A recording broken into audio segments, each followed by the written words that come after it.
It is the stuff we see time and time again after tragedy hits our Oklahoma towns. People coming together to help out a neighbor in need. That's true in the town of Langston, where the city's volunteer fire chief is fighting not a fire, but for his life. News 9's Barry Mangold went to Langston to find out what happened. He basically jumped the creek, landed on the other side on all four wheels. Langston Police Chief Jay Hill remembers every moment from Saturday night as responders worked to rescue the city's volunteer fire chief, Clint Winfrey. He's dedicated his whole life to the service of other people, and to have something like this happen, it just affects everybody.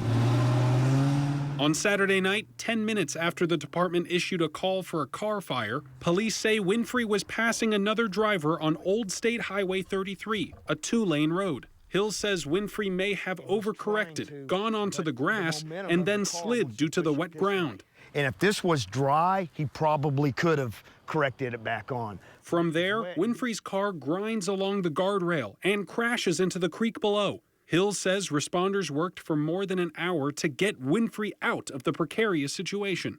Any movement, that car, his driver's side is 3 feet from that water.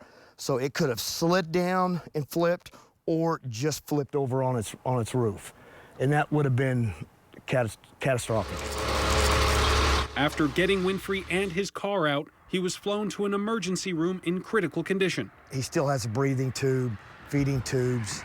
He's still on a ventilator. He can't talk, but he can communicate by squeezing my hand. Car parts still scattered across the creek, and worries still high for Langston's fire chief. Chief Winfrey is a great man. He and I become friends, and it's just emotional. And Chief Hill today set up an online fundraiser to help pay for Winfrey's medical costs. More info on that on our app. They also plan to set up events to collect donations. Barry Mangold, Oklahoma's Own News 9. We're all pulling